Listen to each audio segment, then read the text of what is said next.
Bismillahirrahmanirrahim. Assalamualaikum warahmatullahi wabarakatuh. Mahasiswa sekalian, kali ini saya ingin membahas tentang bentuk legal badan usaha.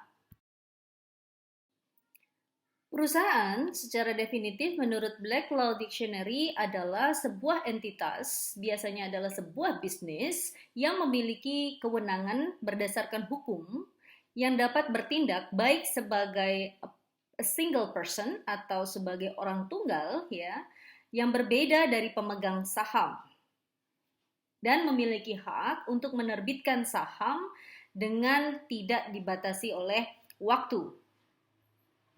Menurut Purwosucipto dan Usman bahwa perusahaan adalah keseluruhan dari perbuatan yang dilakukan secara terus-menerus, artinya tidak terputus gitu ya, dengan terang-terangan di dalam suatu kedudukan tertentu dan bertujuan untuk mencari laba.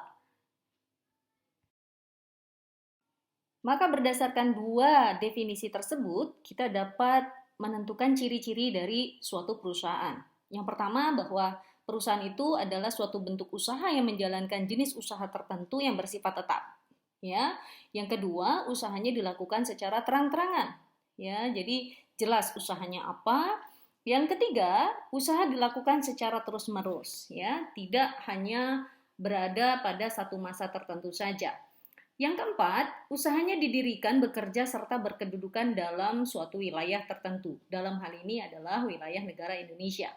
Dan yang kelima, tujuan berdirinya perusahaan adalah untuk mencari keuntungan. Kemudian pengusaha. Pengusaha adalah seorang pemodal yang melakukan atau menyuruh melakukan kegiatan perusahaan. Itu adalah disebut dengan pengusaha. Ya, beberapa definisi alternatifnya adalah pengusaha adalah orang yang melakukan perusahaannya sendiri atau melakukan perusahaan dengan pembantu-pembantunya. Atau pengusaha juga dapat menyuruh orang lain melakukan kegiatan di dalam perusahaannya dan tidak turut serta dalam melakukan kegiatan di perusahaannya. Jadi ada 3 kategori untuk pengusaha. Bisa dia lakukan kegiatan perusahaannya secara sendiri atau beserta dengan pembantunya atau dengan menyuruh orang lain menjalankan kegiatan di perusahaannya di mana dia sendiri tidak ikut serta di dalam kegiatan dalam perusahaan tersebut. Ya, jadi ada 3 kategori, tetapi semuanya disebut sebagai pengusaha. Tadi disebutkan ada pembantu perusahaan. Pembantu perusahaan adalah semua pihak yang terlibat di dalam usaha membantu kegiatan perusahaan. Bisa dalam bentuk hubungan perburuhan, karyawan kontrak atau karyawan tetap, kemudian juga hubungan dengan pemborong atau outsourcing ya. Sekarang banyak sekali perusahaan yang menggunakan jasa outsourcing. Kemudian juga dapat berupa usaha-usaha di luar perusahaan itu sendiri tetapi berkaitan erat dengan jalannya kegiatan di dalam perusahaan seperti misalnya supplier, agen, lawyer, pengacara ya, kemudian makelar. Nah, ini juga merupakan pembantu di dalam perusahaan. Adapun bentuk dari perusahaan yang sudah ada di Indonesia ya, ada banyak sekali seperti misalnya PD, UD, ada atau unit dagang ya, firma, ada CV, Komanditer Fellowship atau PT yang mungkin umum sekali kita kenal, ada koperasi, perseroan, perum, serta holding company atau grup atau concern ya. Tentang apa itu bentuk perusahaan dari masing-masing saya akan jelaskan pada slide berikutnya. Perusahaan dikategorikan berdasarkan dari jumlah pemilik. Nah, berdasarkan jumlah pemilik ada perusahaan perseorangan, misalnya UD atau unit dagang, ya, atau PD, ya. Kemudian perusahaan persekutuan itu seperti CV, firma, koperasi, dan PT. Dan ada perusahaan kelompok yang kita sebut sebagai holding company atau concern atau group company. Adapun jenis perusahaan dari status kepemilikan dibagi menjadi 2, ada perusahaan BUMN dan ada swasta. Untuk BUMN ini ada perum bentuknya, ada persero. Kemudian ada swasta ya, ada PD, UD, CV, firma, koperasi, dan PT. Itu adalah perusahaan swasta. Jenis perusahaan dari status badan usaha dibagi menjadi dua kategorinya. Ada badan hukum dan yang bukan berbadan hukum. Untuk yang berbadan hukum bentuknya ada perum, perusahaan umum, kemudian persero, koperasi, PT. Sementara yang bukan berbadan hukum itu ada PD, UD, CV, dan firma. Masing-masing akan saya jelaskan pada slide berikutnya. Perbedaan dari perusahaan yang berbadan hukum dengan yang bukan berbadan hukum itu terletak dari undang-undang. Jika suatu perusahaan berbadan hukum, maka perusahaan tersebut diatur oleh undang-undang di dalam pendiriannya, ya. Kemudian juga terdapat harta yang terpisah, ya, antara harta perusahaan dengan harta pemilik. Kemudian ada tanggung jawab yang terbatas dari setiap fungsi kerja kepemilikan dengan pengesahan dan disahkan oleh Kementerian Hukum dan HAM. Ya, ini yang perusahaan BUMN, ya, persero misalnya, koperasi, PT ini adalah yang berbadan hukum. Sementara yang tidak berbadan hukum diatur dalam KUHD, Kitab Undang-Undang Hukum Dagang. Tidak terdapat harta terpisah antara harta perusahaan dengan pemilik, kemudian juga tanggung jawabnya biasanya paralel dan tidak disertai dengan pengesahan dari Menteri Hukum dan HAM. Ya, seperti yang tadi sudah disebutkan CV, firma ya atau unit dagang ya. Di dalam mendirikan perusahaan biasanya harus dilakukan dengan perjanjian ya. Diwujudkan dalam akta pendirian atau biasa kita sebut sebagai anggaran dasar dan anggaran rumah tangga perusahaan ADART yang disahkan oleh notaris. Itu pertama. Lalu didaftarkan ke Panitera pengadilan negeri setempat ya dan didaftarkan juga dalam daftar perusahaan di Deperindak. Lalu kemudian perusahaan juga harus memiliki izin usaha atau SIUP dari Deperindak. Jadi pada saat Anda mendaftar dari Deperindak, maka Deperindak akan mengeluarkan SIUP ya sebagai bentuk izin usaha. Kemudian dari Pemda ada izin keramaian atau situ ya. Baru kemudian perusahaan harus mendaftarkan ke kantor pajak untuk mendapatkan nomor NPWP perusahaan. Untuk yang berbadan hukum ditambahkan dengan pengesahan Kemenkumham ya. Ini bagaimana Anda jika Anda ingin mendirikan suatu perusahaan. Ada beberapa tahap aturan administrasi negara yang harus dipenuhi. Perusahaan perseorangan ya. Definisi dari perusahaan perseorangan itu adalah suatu perusahaan yang dilakukan oleh satu orang pengusaha saja. Ada beberapa bentuk dari perusahaan perseorangan, yaitu perusahaan dagang atau PD, usaha dagang atau UD. Biasanya kita lihat ini di pasar konvensional, ya. Atau dapat juga sole traders atau sole proprietorship, ya. Di Amerika Serikat ini biasa dibuat atau dibentuk oleh perseorangan atau individu. Yang kedua bentuk perusahaan adalah firma. Firma itu adalah perusahaan persekutuan yang didirikan dengan nama bersama. Ya, dengan nama bersama tadi, maka tanggung jawab dalam perusahaan itu mengikat seluruh firman atau partner di dalam firma, yang terlibat di dalam firma. Firma termasuk perusahaan yang bukan berbadan hukum, ya, dan biasanya firma bergerak di bidang profesi tertentu seperti dokter atau jasa konsultan, psikolog atau lawyer. Ya, ini banyak sekali kita temui di kota-kota besar, ya. Yang ketiga adalah Commanditaire Fellowship atau CV. Ini adalah suatu bentuk perusahaan persekutuan dengan satu atau beberapa sekutu komanditer yang termasuk juga bukan merupakan perusahaan berbadan hukum. Biasanya di dalam CV bisa jadi terdiri dari sekutu komanditer ataupun sifat sekutu yang komplementer. Apa itu? Sekutu komanditer itu adalah sekutu yang hanya menyerahkan modal, baik berupa uang, barang, tenaga, tetapi tidak turut campur di dalam pengurusannya. Dan tanggung jawab dari sekutu komanditer itu sebatas hanya modal yang diberikan. Jadi hanya pemodal, sudah dia tidak turut campur di dalam manajemen. Nah, sementara ada sekutu komplementer. Sekutu komplementer ini adalah sekutu yang juga mengurusi dan menjalankan perusahaan. Jadi masuk ke dalam sistem manajemen. Dan tidak ada harta terpisah antara sekutu dengan perusahaan. Dan juga yang komplementer ini mewakili perusahaan terhadap misalnya pihak ketiga, apakah buyer, supplier, jadi ikut campur di dalam semua kegiatan di dalam perusahaan tersebut ya. Jadi bisa dalam bentuk dua bentuk, ada komanditer dan komplementer, tergantung dari aktivitasnya ya. Lalu yang keempat, bentuk koperasi ya.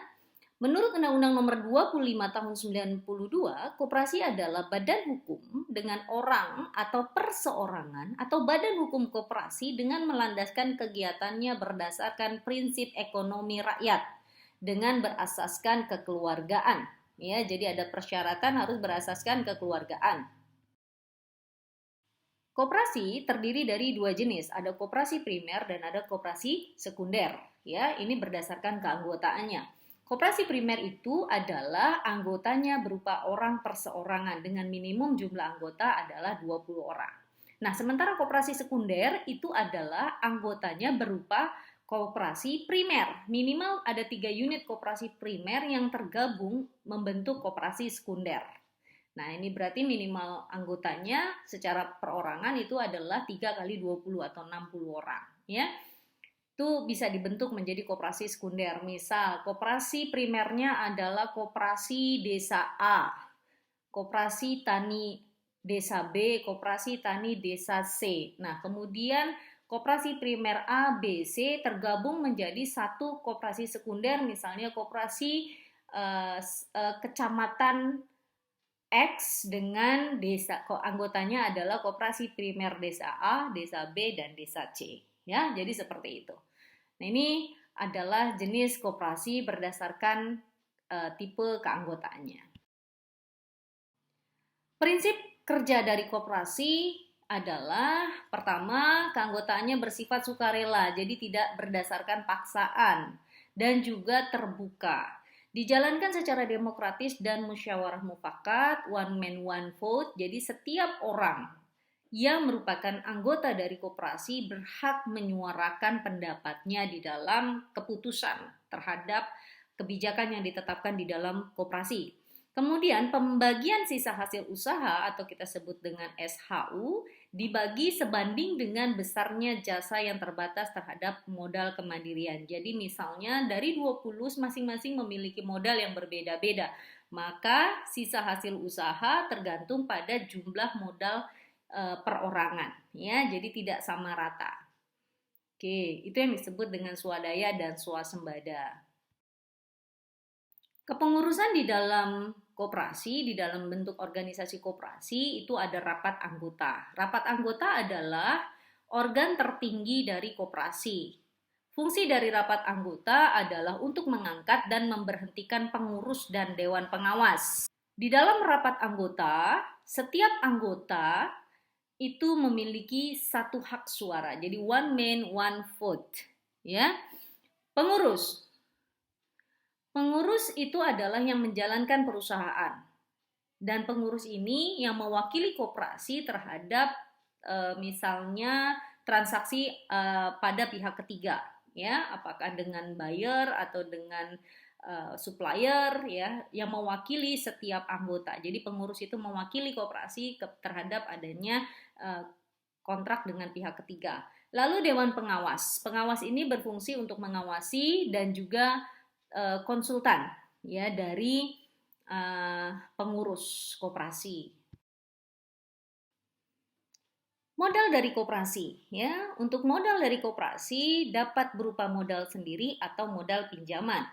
Untuk modal sendiri biasanya berupa simpanan pokok, ada bentuk simpanan wajib, ada dana cadangan, dan ada hibah. Simpanan pokok itu bersifat tetap dan sama untuk setiap anggotanya. Misal ditetapkan bahwa setiap bulan wajib setiap anggota koperasi memberikan simpanan pokok sebesar 50.000, maka semua anggota tanpa terkecuali baik pengurus maupun dewan pengawas juga menyetorkan simpanan pokok yang sama, ya. Kemudian simpanan wajib. Simpanan wajib juga berlakunya tetap dilakukan misalnya disepakati setiap bulan sekali, tetapi bisa jadi berbeda-beda ya, tergantung dari kemampuan dari setiap anggotanya, ya. Kemudian dana cadangan. Dana cadangan ini adalah dana dari sisa hasil usaha yang tidak dibagi. Tentu saja itu berdasarkan keputusan dari rapat anggota. Kemudian hibah. Nah, jika ada hibah, maka itu juga harus disampaikan secara terbuka hibahnya dalam bentuk apa, kemudian bagaimana nanti penggunaan dan pemanfaatan hibah untuk kepentingan setiap anggota koperasinya seperti apa. Itu yang masuk dalam kategori modal sendiri. Lalu modal pinjaman. Nah, kalau modal pinjaman bisa bersumber dari anggota atau dari koperasi lainnya atau dari bank, ya banyak sekali koperasi yang sandarkan pada pinjaman bank sehingga aktivitas pinjam dari nasabah koperasi itu berperantara bank gitu ya. Kemudian penerbitan obligasi atau surat hutang lainnya. Modal pinjaman biasanya hanya sebesar simpanan pokok dan simpanan wajib dari setiap anggota.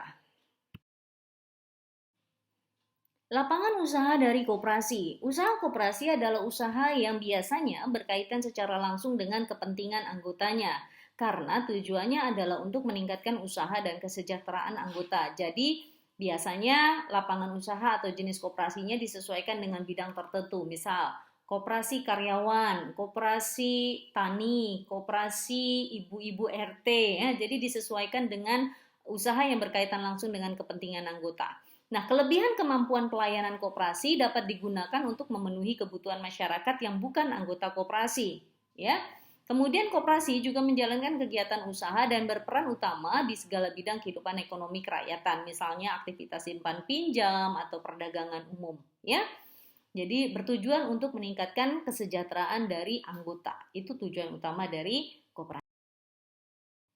Selanjutnya, bentuk yang kelima dari perusahaan adalah PT atau perseroan terbatas. Nah, bentuk PT ini berdasarkan Undang-Undang Nomor 40 Tahun 2007, yang selanjutnya kita sebut sebagai perseroan adalah badan hukum yang merupakan persekutuan modal, didirikan berdasarkan perjanjian, melakukan kegiatan usaha dengan modal dasar yang seluruhnya terbagi dalam saham dan memenuhi persyaratan yang ditetapkan dalam undang-undang serta peraturan pelaksanaannya. Jadi jelas ya bahwa perusahaan perseroan ini dia merupakan jenis badan hukum ya, dan bentuk modalnya adalah persekutuan. Adapun bentuk dari organisasi PT adalah Rapat Umum Pemegang Saham atau RUPS ya. Kalau pada koperasi tadi adalah rapat anggota, kalau pada PT atau perseroan itu adalah RUPS. Rapat Umum Pemegang Saham adalah kekuasaan tertinggi di dalam mengambil keputusan yang menyangkut manajemen perusahaan.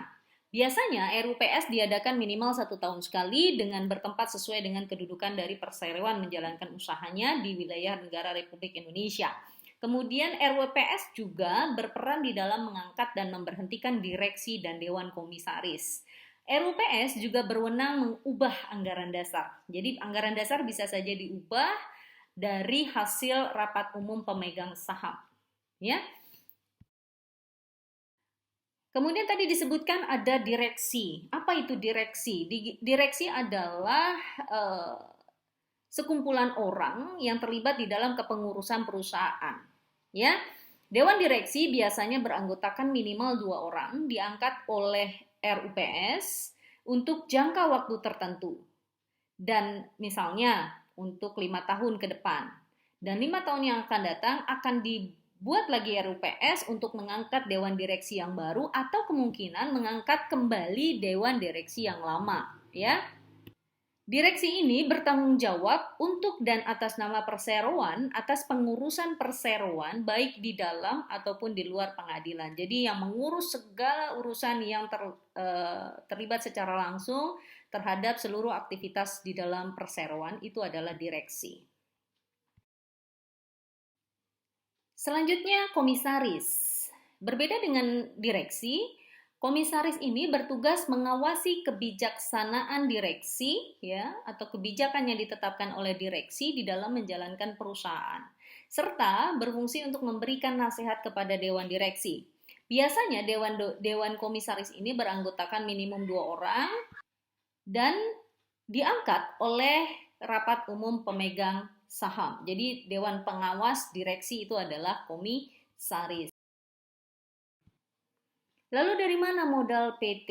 Ya, ada 3 kategori modal untuk perseroan. Ada modal dasar, modal yang ditempatkan, dan modal yang disetor. Modal dasar itu adalah seluruh nilai nominal saham atau kekayaan perusahaan atau tanggung jawab perusahaan. Jadi saham yang dimiliki perusahaan adalah modal dasar. Lalu modal yang ditempatkan itu modal yang disanggupkan untuk dimasukkan ke dalam perusahaan. Ya, biasanya sejumlah sekian persen dari total modal, maka itu akan ditempatkan di dalam perusahaan. Lalu modal yang disetor, itu adalah modal yang benar-benar ada untuk operasional perusahaan. Ya. Saham. Tadi sudah beberapa kali disebutkan tentang saham. Ya, rapat umum pemegang saham itu adalah keputusan tertinggi di dalam bentuk perseroan. Saham ini ada beberapa jenis. Ada saham yang atas nama perseorangan gitu ya, atau saham atas nama penunjukan. Biasanya untuk komisaris atau direksi bisa berupa saham atas penunjukan. Kemudian ada hak pemegang saham. Hak dari pemegang saham itu berupa hak suara. Jadi setiap pemegang saham di dalam perseroan itu memiliki hak suara di dalam rapat umum pemegang saham. Kemudian pemegang saham juga memiliki hak untuk mendapatkan dividen. Dividen itu adalah pembagian untung atau laba dari perusahaan, tergantung dari besarnya saham yang dia miliki di dalam perusahaan tentunya. Terkadang di dalam perseroan akan terjadi penggabungan ya. Jadi penggabungan ini adalah jika 2 perseroan menggabungkan diri menjadi satu bentuk perseroan yang baru. Misal PTA, kemudian terdapat PTB. PTA bergabung dengan PTB menjadi PTAB, namun masing-masing perusahaan tetap eksis menjalankan bentuk usahanya masing-masing. Misal, ada perusahaan ayam broiler, peternakan ayam broiler. Ini merupakan ayam jenis potong ya. Nah, kemudian dia juga mendirikan perusahaan, kemudian ada perusahaan B, itu adalah perusahaan rumah potong ayam. Nah, PTA dan PTB bergabung menjadi PTAB, namun PTA tetap bergerak di dalam usaha peternakan ayam broiler untuk menghasilkan ayam broiler yang siap potong, dan PTAB itu adalah tetap berjalan sesuai dengan perusahaannya, namun di dalam manajemennya dia bergabung ya. Jadi perusahaan yang tetap menjalankan rumah potong hewannya, sehingga A itu akan mensuplai ayam broiler yang akan dipotong di rumah potong ayam B gitu ya. Jadi A dan B saling bersatu, bergabung menjadi satu dan saling menguntungkan satu sama lain, tetapi di dalam menjalankan perusahaannya tetap sesuai dengan usahanya masing-masing. Berbeda dengan penggabungan di mana PT A dan B masing-masing tetap eksis ya dengan manajemen masing-masing. Peleburan itu adalah jika satu perseroan atau lebih dapat meleburkan diri menjadi bentuk perseroan lain dan membentuk perseroan yang baru. Misal PT A tambah PTB ditambah PTC, maka akan membentuk nama yang baru yaitu PTX. Dan manajemen PT A, B, dan C semua dihilangkan, melebur menjadi suatu perusahaan yang benar-benar baru. Nah, ini melebur menjadi satu, berarti nanti unit usahanya menjadi satu unit yang utuh ya, tidak berjalan seperti halnya penggabungan tadi ya. Manajemen itu di bawah dari PTX ya. Jadi A, B, C mungkin nanti akan menjadi departemen-departemen di dalam perusahaan PTX tadi, gitu ya. Jadi berbeda dengan yang penggabungan, di mana kalau penggabungan masih berjalan masing-masing. Kemudian ada pengambil alihan. Suatu perusahaan dapat saja mengambil alih perusahaan lain, ya, dan perusahaan yang diambil alih tentu akan hilang eksistensinya. Misal PT A, ya, mengambil alih PT B menjadi PT A, maka PT B secara eksis dia akan hilang, baik secara de facto, ya, dari mulai nama usaha sampai semuanya diambil alih oleh PT A. Jenis usahanya pun bisa jadi dihilangkan atau kemudian digabungkan dengan perusahaan A, tetapi semua didasarkan pada manajemen dari PT A. Ya, dilakukan penguasaan terhadap aset serta saham bahkan sampai ke jenis produksi barang dan jasa. Nah, ini adalah pengambil alihan. Bentuk terakhir dari perusahaan adalah holding company. Apa itu holding company? Holding company adalah perusahaan yang dimiliki oleh berbagai jaringan perusahaan. Motivasinya adalah melakukan konglomerasi penguasaan bisnis dari hulu menuju hilir, ya, sehingga ini bentuknya kurang lebih seperti monopoli, sehingga menghambat masuknya pesaing. Misal, saya ingin memproduksi nugget atau chicken nugget. Untuk mendapatkan chicken nugget, maka saya bikin perusahaan dari hulu, yaitu dari daging. Nah, daging di hulunya lagi adalah dari peternakan ayam broiler, ya. Dari ayam broiler saya bikin kemudian rumah potong ayam, dari rumah potong ayam kemudian ke rumah pengolahan daging ayam, ya, sehingga menghasilkan produk nugget. Jadi seperti itu, ya, penguasaan bisnis dari hulu ke hilir, ya. Nah, ini adalah bentuk holding company. Ya, di Indonesia perusahaan agribisnis rata-rata berbentuk holding company, ya. Untuk dia ingin memproduksi udang, maka dia harus membuat tambak udang. Kemudian dari tambak udang dia juga membuat usaha pembenuran udang, bibit udang, sehingga dia tidak mengambil dari perusahaan lain, melainkan dia punya anak perusahaan yang menyuplai bibit, gitu ya. Kemudian budidaya sampai kemudian pengolahan hasil udang. Nah, ini sampai kemudian ekspor. Jadi dari A sampai Z dikuasai oleh holding company. Perusahaan holding company ini merupakan bentuk dari perusahaan yang berbadan hukum, ya, artinya ada harta terbatas. Kemudian perusahaan holding company merupakan kesatuan kekuatan finansial dari seluruh cabang anak perusahaan yang dimiliki, dan di mata hukum mereka itu berdiri sendiri, gitu. Jadi misalnya perusahaan pembenuran, perusahaan budidaya sampai dengan perusahaan pasca panen, gitu ya, itu berdiri sendiri dan memiliki statuta hukum sendiri, ya, tetapi kesatuan finansialnya tetap satu, ya, di dalam perusahaan holding company, sehingga memang cenderung lebih kuat dibandingkan dengan perseroan, ya. Jadi holding company itu relatif lebih kuat karena apa? Supply dari bahan baku sampai dengan dari hulu sampai hilirnya dikuasai secara menyeluruh, sehingga sedikit memiliki kelebihannya, dia lebih stabil dalam produktivitas. Berbeda dengan perseroan di mana bisa jadi bahan baku mentahnya itu diperoleh dari perusahaan lain, sehingga fluktuasi perubahan dari ketersediaan bahan baku itu sangat tergantung dari perusahaan lain. Berbeda dengan holding company, gitu ya, sehingga lebih stabil biasanya holding company. Baik, saya rasa penjabaran saya mengenai bentuk-bentuk perusahaan cukup sekian. Terima kasih. Semoga bermanfaat. Wassalamualaikum warahmatullahi wabarakatuh.